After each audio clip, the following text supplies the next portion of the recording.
Hello friends, let us continue with Beehive chapter 8 Reach for the Top, in which the first part is about the person Santosh Yadav. Santosh Yadav we have already started, in which some of the information we got in part 1. We saw that she was very bold and adventurous, and she always wanted to learn new things and a bit more. We had discussed in detail about what is a bit more. So, when she completed her schooling uh, in village, she went to Delhi, and then her parents refused that we shall not pay the fees. Why you have gone to the high school? She said that no problem, I will pay my fees by working there. मैं वहाँ काम करूँगी और पैसे कमाऊँगी और मैं fees भर दूँगी. अल्टीमेटली द पेरेंट्स एग्रीड कि ठीक है, चलो इस बच्ची को अगर पढ़ना है तो वो भले ही वहाँ पर पढ़ाई करें. After that completion of her schooling, she went to Jaipur, and there she joined Maharani College. Maharani College she joined at Jaipur. Naturally, she had to stay in the hostel. वो hostel में रहने लगी.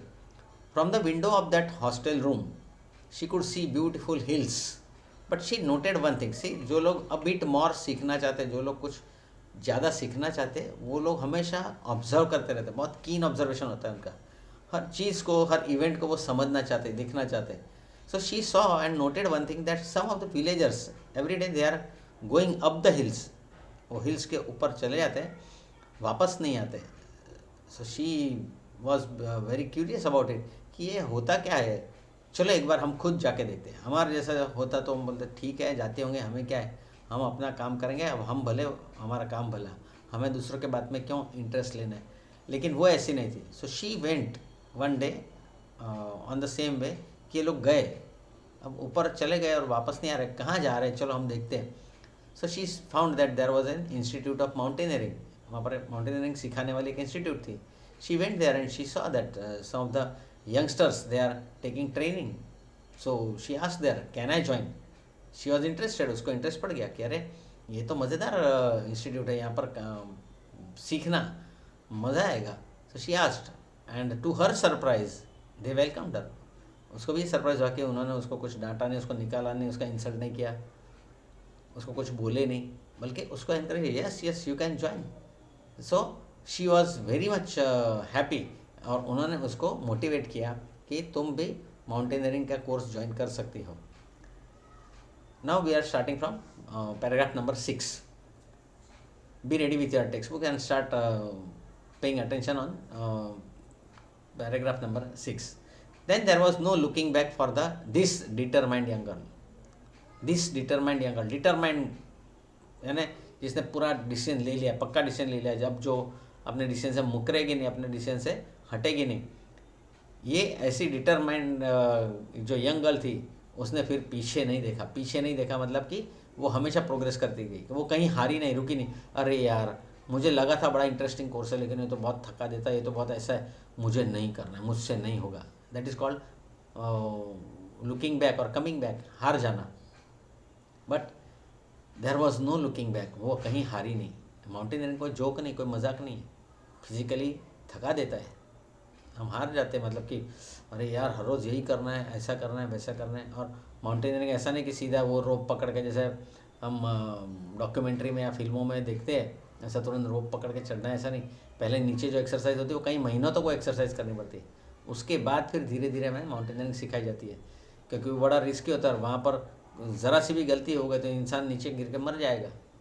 सो they never allow immediately, they check that have you perform the exercise perfectly. उसके बाद फिर वो आगे जाने देते हैं. So then there was no looking back for this determined young girl. She saved money and enrolled in a course at Uttarakhand Nehru institute of mountaineering. अब वो जयपुर की तो छोटी सी इंस्टीट्यूट थी. फिर उसको पता चलेगा अरे यार हिमालयाज जो है, हिमालय के जो फुटहिल्स है, तो वहाँ पर शिवालिक हिल्स कहते हैं उस एरिया को, जहाँ स्नो नहीं होता है, जहाँ हिमालय ख़त्म होता है, वहाँ पर हिल्स है बहुत सारी, और वो एरिया उत्तरकाशी में है. तो उत्तरकाशी जो था वहाँ पर वो नेहरू इंस्टीट्यूट ऑफ माउंटेनियरिंग में ज्वाइन होने के लिए वो पैसे जमा करने लगे, पैसे जमा कर दिए। अब उसको एक प्रॉब्लम आया। What was that problem? Let us see. My college semester in Jaipur was to end in April but it ended on the 19th of May. अब मैंने कैलकुलेशन किया था कि ये माउंटेनियरिंग का कोर्स मई से शुरू हो रहा है और अप्रैल एंड में तो मेरा सेमेस्टर जो है, सेमेस्टर की एग्ज़ाम जो है वो ख़त्म हो जाएगी। तो यहाँ एग्ज़ाम ख़त्म करके मैं मई के अंदर ज्वाइन कर सकती हूँ। And I was suppose to be in Uttarakhand on 21st, और मुझे बुलाया था कि आप 21st मई को आ जाइए। सो शी वॉज हैप्पी कि ठीक है, अप्रैल में मेरा सेमेस्टर का एग्ज़ाम हो जाएगा और उसके बाद मेरे पास टाइम होगा, मैं घर पे जाऊँगी और घर से सबको बात करके फिर मैं वहाँ पर Uttarkashi Nehru institute of mountaineering में जाऊँगी, वहाँ पर ट्रेनिंग शुरू करूँगी, क्योंकि वो 21 मई को 21 मई को शुरू हो रही है। बट हर semester exam ended on 19th of May. उसकी सेमेस्टर एग्ज़ाम जो थी कुछ भी रीज़न से, जेन्युइन रीज़न से वो पोस्टपोन हो गई, अप्रैल में नहीं हुई और वो ख़त्म हुई 19th मई को। अब Uttarkashi Nehru institute of mountaineering में जाने के लिए उसके पास सिर्फ 2 ही दिन बचे। अब वो सोचने लगी कि आज एग्ज़ाम ख़त्म हुई है, अब मैं घर जाऊँगी और फिर बाद में मैं घर से निकलूँगी, घर में हाँ ना कुछ कहा तो मेरा तो ये जो माउंटेनियरिंग का कोर्स है वो नहीं कर सकूँगी। She had only 2 days, so I did not go back home. तो वो कहती कि मैं वापस घर पे नहीं गई। Instead I headed straight for the training. Headed means mood forward, उसके बदले मैंने सीधा फॉरवर्ड उस ट्रेनिंग इंस्टीट्यूट की तरफ मैं निकल गई। मतलब कि 2 दिन के बाद सीरी नेहरू इंस्टीट्यूट ऑफ माउंटेनियरिंग के वहाँ चली गई। I had to write a letter of apology to my father without उस permission I had got myself enrolled in Uttarkashi. बाद में मैंने खत लिखा और उसमें माफ़ी मांगी। एपोलॉजी मीन्स माफ़ी मांगना। लेटर लिखा और लेटर में माफ़ी मांगी पिताजी से कि मैंने आपकी परमिशन के बगैर उत्तरकाशी के नेहरू इंस्टीट्यूट ऑफ माउंटेनियरिंग में मैंने खुद को एनरोल किया है और अब मुझे वो कोर्स करना है। Thereafter Santosh went on expedition every year. और उसके बाद तो फिर वो हर साल एक्सपेडिशन यानी एडवेंचर पर, माउंटेन चढ़ना उसको एक्सपेडिशन कहा जाता है, तो एक्सपेडिशन पर वो हर साल जाने लगी। देयर आफ्टर मतलब एक बार वो ट्रेनिंग इंस्टीट्यूट ज्वाइन कर लिया, उसके बाद हर साल वो वहाँ पर एक्सपेडिशन के लिए जाने लगे। मतलब कि माउंटेनियर्स का ग्रुप होता है जिन्होंने ट्रेनिंग ली है और फिर वो इंस्टीट्यूट्स अलग अलग जगह पर ऐसे माउंटेनियरिंग के एक्सपेडिशन रखते, चलो इस हिल पर पहुँचना है, इस माउंटेन की टॉप पर पहुँचना है, ऐसे एक्सपेडिशन होते हैं। So she started going to such expeditions every year. Her climbing skills matured rapidly. धीरे धीरे उसकी जो क्लाइंबिंग स्किल्स थी, उसकी क्लाइंबिंग स्किल्स जो थी, एबिलिटीज़ जो थी, वो धीरे धीरे इम्प्रूव होने लगी। मतलब कि वो तैयार होने लगी, हार्ड होने लगी। क्या ये मुश्किल लगता है? नहीं नहीं, देखो यहाँ से यहाँ से यहाँ से चढ़ जाते। प्रैक्टिस मेक्स मैन परफेक्ट, ये कहावत गलत नहीं है। और प्रैक्टिस इंसान तभी करता है जब उसको इंटरेस्ट हो। इंटरेस्ट है तो प्रैक्टिस करेंगे तो कॉन्फिडेंस बढ़ेगा, कॉन्फिडेंस बढ़ेगा तो सामने आई हुई सिचुएशन कभी डिफ़िकल्ट नहीं लगती। Person tries at least. सामने की सिचुएशन भले ही डिफ़िकल्ट लगती हो और ऐसा कोई एश्योरेंस भी नहीं हो कि हम जीत ही जाएंगे, मतलब कि हम सक्सेसफुल हो जाएंगे, लेकिन एक कॉन्फिडेंस क्रिएट हो जाएगा कि मुझे कोशिश करना, let me try and I will become successful. If not it's okay, I will try it again. So धीरे धीरे वो हर एक्सपेडिशन में जाने लगी तो उसका रिज़ल्ट ये आया कि उसकी क्लाइंबिंग स्किल्स मैच्योर होने लगी। मतलब कि वो बिल्कुल तैयार होने लगी। कैसी भी टाइप की हिल हो, देखो यहाँ फोटोग्राफ में भी दिखाया, बिल्कुल वॉल जैसा फ्लैट सरफेस है माउंटेन का, हिल का, और दैट ऑफ द रॉक, इस रॉक का सरफेस जो बिल्कुल फ्लैट है, पर फिर भी वो वहाँ पर आराम से खड़ी है और वहाँ से वो ऊपर चढ़ने की कोशिश कर रही है। या यहाँ तक तो ऊपर आई, फ्लैट सरफेस, स्लोप ही होगा हर बार, ऐसा ज़रूरी नहीं था। ऐसे फ्लैट रॉक्स आते हैं तो चढ़ना डिफिकल्ट हो जाता है, but she was determined. Also she developed a remarkable resistance to cold and altitude. Altitude means height, height from ground, height from sea level, ज़मीन से कितनी हाइट पर हाइट है इसकी। और कोल्ड, वहाँ पर ऑलरेडी हिमालयन रीजन, वहाँ तो बिल्कुल ठंडा एटमॉस्फेयर होता है, विंटर में तो और भी ठंडा होता है, माइनस में टेम्परेचर होता है, लेकिन वहाँ पर कोल्ड एटमॉस्फेयर होता है। सो वहाँ पर वो माउंटेनियरिंग की प्रैक्टिस करती रही और एक्सरसाइज वगैरह जो इंस्टीट्यूट सजेस्ट करती थी वो बड़े ईमानदारी से वो करने लगी। तो धीरे धीरे उसने अपनी बॉडी को रेजिस्टेंस क्रिएट कर लिया कोल्ड के लिए, यानी जुकाम के लिए, सर्दी वगैरह ना हो, उसके लिए उसने अपनी बॉडी को तैयार किया। और अल्टीट्यूड, ऊपर हाइट पर जाने के बाद ब्रीदिंग में प्रॉब्लम होता है। उसका रीज़न है कि as we go high on the mountain the quantity of oxygen in the air reduces, air जो होती है वो उसकी डेंसिटी कम हो जाती है, एयर पतली हो जाती है, तो नेचुरली उसमें ऑक्सीजन कम होता है, तो ब्रीदिंग में प्रॉब्लम होता है। ब्रीदिंग फास्ट करना ही पड़ता है सबको। So she tried to fight against that type of practice. वो उस प्रैक्टिस करने लगी कि कम ऑक्सीजन में हम किस तरह से खड़े रह सकें या आगे चल सकें। Also, she developed a remarkable resistance to cold and altitude. Equipped with the iron and iron wheel, she was equipped. Equipped का मतलब है अपने पास साधन होना। उसके पास कौन सा साधन था? आयरन व्हील, यानी स्ट्रॉन्ग व्हील पावर। करना है मतलब करना है, तकलीफ पड़ेगी, तकलीफ फेस करेंगे, सॉल्व करेंगे, पहुंच जाएंगे, वापस नहीं आएंगे। That is called iron wheel. Iron wheel यानी लोखंड की इच्छा शक्ति, लोखंडी इच्छा शक्ति, iron wheel. So she was equipped with iron wheel. Physical endurance, endurance means tolerance. उसने अपनी बॉडी को भी एडजस्ट कर लिया था कि जो भी हाइट चढ़ना है या वो उसको वो टॉलर ऑक्सीजन कम है, she was not going to face fail in the task. So she had created physical endurance, है बॉडी को भी उसने बिल्कुल तंदुरुस्त रखा था और कैपेबल रखा था endurance. And an amazing mental toughness, और मेंटल टफनेस था। मेंटल टफनेस का मतलब होता है ये है कोई बात नहीं, यहाँ से हम यहाँ से निकल जाएंगे, यहाँ से वहाँ जाते, यहाँ से वहाँ जाते, मतलब कि वो हर कंडीशन में आगे ही जाने के लिए डिटरमाइंड थी, वापस तो आना नहीं है।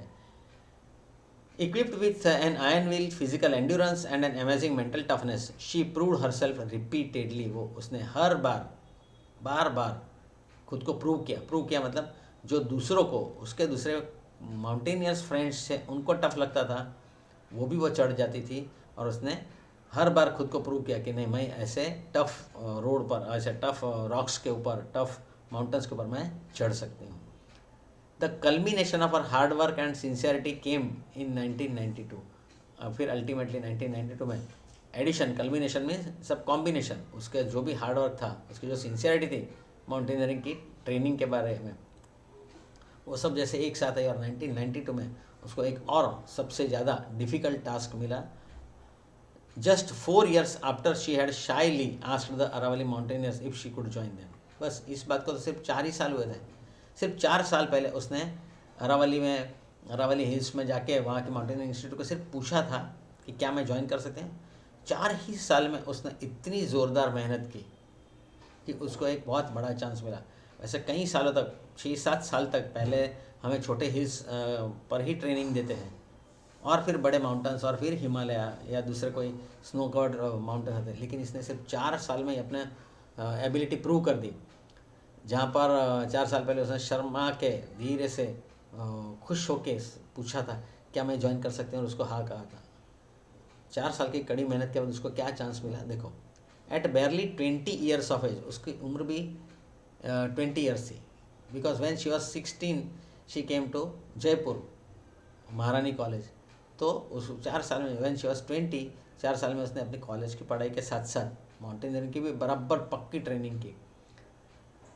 Eight barely means only, at barely और only 20 years of age Santosh Yadav scaled Mount Everest, becoming the youngest woman in the world to achieve the feat. Feat means adventure, या फीट का मतलब होता है एडवेंचर।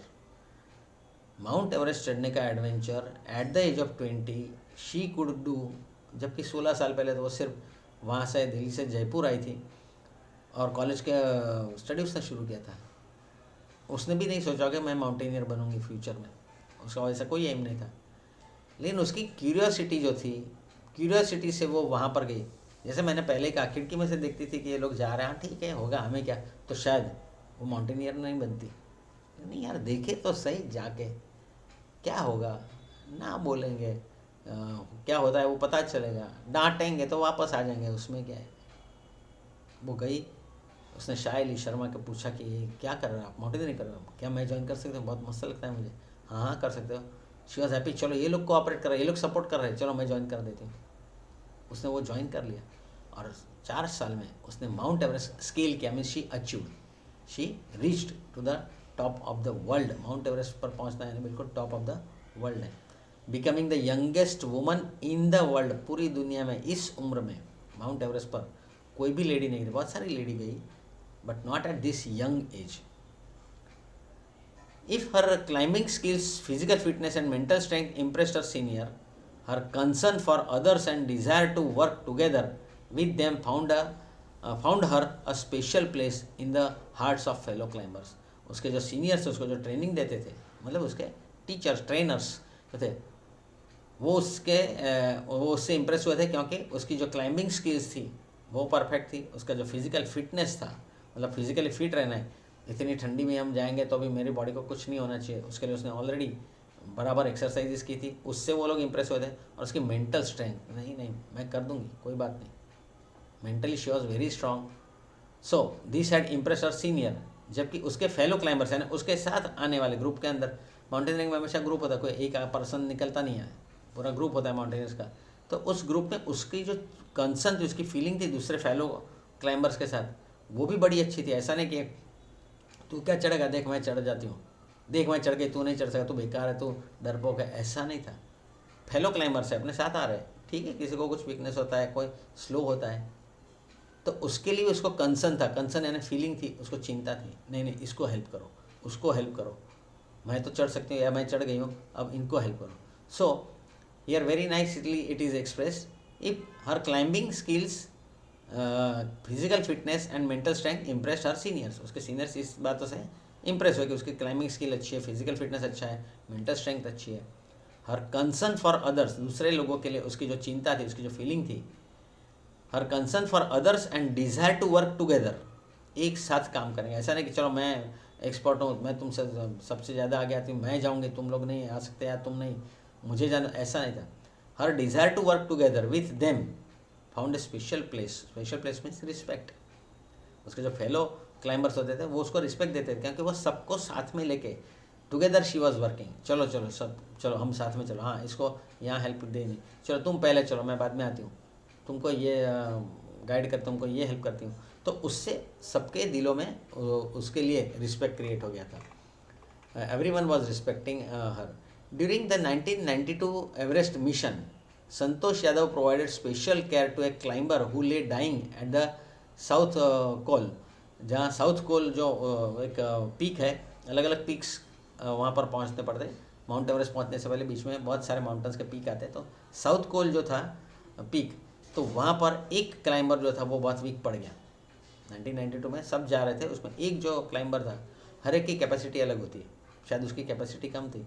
सो वो बेचारा मरने की हालत में आ गया. वहाँ एक तो ऑक्सीजन होता नहीं, वो ड्रेस पहनना होता है, उसके अंदर ऑक्सीजन का हैवी बॉटल उठा कर चलना पड़ता है, ये सब शायद वो नहीं कर सका. तो ही ले डाइंग, मतलब कि वो बिल्कुल मरने की हालत में आ गया. She was unfortunately unsuccessful in saving him. Unfortunately वो उसको बचा नहीं सकी, मतलब उसने बचाने की बहुत कोशिश की, लेकिन अनफॉर्चुनेटली वो सक्सेसफुल नहीं हो सके. उसका वो क्लाइंबर, फेलो क्लाइंबर जो था वो मर गया. However she manage to save another climber, Mohan Singh. पर दूसरा जो उसका क्लाइंबर था जिसका नाम मोहन सिंह था, उसने उसको बचाया. कैसे बचाया? Would have made the same fate. Mohan Singh को भी शायद वही नसीब होता, फेट यानी नसीब या बैड लक. मोहन सिंह का भी शायद वही बैड लक होता. वही बैड लक होता मतलब मर जाता, मोहन सिंह भी मर जाता. Had she not shared her oxygen with him, अगर उसने अपना ऑक्सीजन शेयर नहीं किया था. मीन्स एक क्लाइंबर को तो वो हेल्प करने गई, वो नहीं बच सका. सेम प्रॉब्लम हुआ मोहन सिंह को, वो भी बिल्कुल मरने की हालत में आ गया. तो संतोष यादव ने वहाँ पर अपना ऑक्सीजन उसके साथ शेयर किया. चलो मेरा ऑक्सीजन सिलेंडर हम शेयर करते हैं, थोड़ा ऑक्सीजन तुम लो, थोड़ा मैं लेती हूँ, थोड़ा तुम लो, थोड़ा मैं लेती हूँ, हम सब एक साथ एवरेस्ट पहुँचेंगे. और वो बच गया, मोहन सिंह बच गया. अब आप सोचिए कि जहाँ ऑक्सीजन ही सर्वाइव कर सकता है, हमको ज़िंदा रख सकता है, और वो भी उसने उसको दूसरे के साथ शेयर कर लिया कि मैं अकेली अचीव करूँगी, उसका क्या मतलब है, तुम भी साथ आने चाहिए, सब लोग साथ आने चाहिए. तो अपना ऑक्सीजन, मतलब जिसके बगैर हम जी नहीं सकते, वो चीज़ भी उसके साथ शेयर करने के लिए तैयार थी. मतलब वो शायद नहीं कर सकती, एवरेस्ट नहीं पहुंच सकती, या वो भी उसी हालत में आ जाती, मरने की हालत में आ जाती, लेकिन उसको लगा नहीं, जाना है तो साथ में जाना है, we have to go together, सबको साथ में ले जाना है. तो उसने अपना ऑक्सीजन भी शेयर कर लिया. उसको वो ये नहीं डरी कि मेरा क्या होगा, या मैं अगर एवरेस्ट अचीव नहीं कर सके तो अरे नहीं कर सके तो ठीक है, लेकिन ये अपना फेलो क्लाइंबर है उसको कुछ नहीं होना चाहिए। See this is the concern, this is the feeling, ये फीलिंग हमें सबके साथ में, हम कोई एवरेस्ट चढ़ने जाने वाले नहीं हैं, लेकिन दूसरे को भी सपोर्ट करना है। लास्ट टाइम भी मैंने कहा था कि if you know some subject well, if you know some topic properly and someone comes to learn, भाई मुझे ये टॉपिक समझा, ये थियरम समझा, ये सम सॉल्व नहीं होता है, ये कैसे सॉल्व करना है, या ये ग्रामर के रूल्स क्या है, या इस क्वेश्चन का आंसर क्या लिखना है साइंस में, ये डायग्राम कौन सा है, कुछ भी उसको नहीं आता इसलिए वो आया है, आपको आता है, उसको पता है आपको आता है इसलिए वो आपके पास है, तो उसे सिखाना है, उसे हेल्प करनी है, उसे गाइड करना है, उसके मार्क्स बढ़ेंगे, आपके कम नहीं होंगे, उसके बढ़ेंगे। ये पढ़ाई की बात हुई, दूसरे किसी काम में भी देखना है, पास पड़ोस में कभी किसी को ज़रूरत पड़ती है, हम हेल्प करने जाते हैं तो वो हमारा फ़र्ज़ है, इट्स अवर ड्यूटी। मान लो पड़ोस के आसपास के किसी घर में किसी को हॉस्पिटलाइज़ किया, तो वहाँ मैन पावर की ज़रूरत होती है भागने की, चलो मैं एम्बुलेंस में जाता हूँ, वहाँ पर ये करता हूँ, वहाँ पर वो करता, चलो एम्बुलेंस से उसको हॉस्पिटल में एडमिट करा दिया, अब दवाई लानी है या ये करना है, ये मैसेज करना है, चलो मैं फ़ोन कर देता हूँ, आप बोलो और क्या काम करना है, और वो पेशेंट बच जाता है।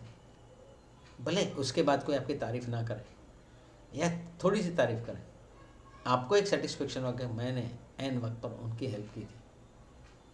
आप समझ रहे हो, you have done your duty, और वो उन दूसरे लोगों को याद भी रहता है, और सिर्फ वो पेशेंट वाली फैमिली नहीं, दूसरे जो ऑब्जर्वर्स हैं आसपास के, वो भी याद रखते कि एक टाइम था कि इन्होंने फटाफट भागदौड़ की और उसके कारण वो आदमी बच गया, वो पेशेंट बच गया। This is what we learn from Santosh Yadav. हमें तो कोई माउंट एवरेस्ट चढ़ने जाना नहीं है, लेकिन हमारी लाइफ में बहुत सारे माउंट एवरेस्ट होते हैं, बहुत सारे ऐसे काम होते हैं जो डिफ़िकल्ट लगते हैं। हम जब करते हैं कॉन्फिडेंस से और लगता है कि इसको हेल्प करनी चाहिए, तो डेफिनेटली किसी को भी बिना किसी झिझक के हेल्प करनी है, खुद के सेटिस्फेक्शन के लिए। Let us see within 12 months Santosh found herself a member of Indo Nepalese women's expedition. फिर वो जो Indo Nepalese women's expedition group था, उसने उसको इनवाइट किया और उसको मेंबर बना लिया कि तुम हमारे इंस्टीट्यूट की मेंबर बन जाओ, क्योंकि तुमने एवरेस्ट पहुंच गई हो, तुमने you reach to Everest, so you can become member on Indo Nepalese, मतलब इंडिया और नेपाल दोनों कंट्री के जो ऐसे एक्सपेडिशन करने वाले गर्ल वीमेन है, उनकी इंस्टीट्यूट थी वो। सो विदिन 12 months, एक साल के बीच पहले ही Santosh found herself a member of an Indo Nepalese women's expedition that invited her to join them. और उन्होंने उसको इन्वाइट किया कि तुम एक बार एवरेस्ट जाके आए। अब एक काम करें, हम इंटरनेशनल ऑर्गेनाइजेशन होता है, दो कंट्री के बीच में ना इंटरनेशनल, तो इंटरनेशनल ऑर्गेनाइजेशन ने उसको इन्वाइट किया। उस इंटरनेशनल ऑर्गेनाइजेशन का नाम क्या था? Indo Nepalese women expedition. She then scaled the Everest a second time, और उनके साथ जाके उसने सेकंड टाइम फिर से एवरेस्ट सर किया, मतलब कि पहुंच गई, एवरेस्ट तक पहुंच गई। She then scaled Everest a second time, thus setting a record as the only woman to have scaled the Everest twice. और वहाँ पर उसका रिकॉर्ड हो गया कि ये एक ही ऐसी वुमन है जिसने एवरेस्ट 2 बार अचीव किया है, या एवरेस्ट पर 2 बार पहुँची। And securing for herself and India a unique place in the annuls of mountaineering. Annuls means history, mountaineering की हिस्ट्री में उसने अपना नाम रोशन कर दिया। सेटिंग अ रिकॉर्ड, उसने रिकॉर्ड कर दिया कि मैं पहली लेडी हूँ जो 2 बार गई हूँ, और उसने इंडिया के लिए भी एक प्राउड खड़ा कर दिया कि इंडिया कह सकता है प्राउडली कि हमारे यहाँ पूरे दुनिया में हमारे यहाँ ही एक ऐसी लेडी है जिसने माउंट एवरेस्ट 2 बार अचीव किया है, और ऐसा कभी माउंटेनियरिंग की हिस्ट्री में एनल्स में पहले कभी नहीं हुआ, ऐसा रिकॉर्ड किया। और शायद अब बाद में कोई कोशिश करेगा तो देखेंगे, लेकिन सबसे पहले 2 बार एवरेस्ट अचीव करने वाली ये फर्स्ट लेडी थी, वो इंडिया से थी। So she has made India's name bright. In recognition of her achievements, the Indian government bestowed means offered, dedicated, gave, उसके इस अचीवमेंट को तारीफ करने के लिए इंडियन गवर्नमेंट ने उसको ऑफर किया। In recognition of her achievements, the Indian government bestowed upon her one of the nation's top honours, the Padmashri.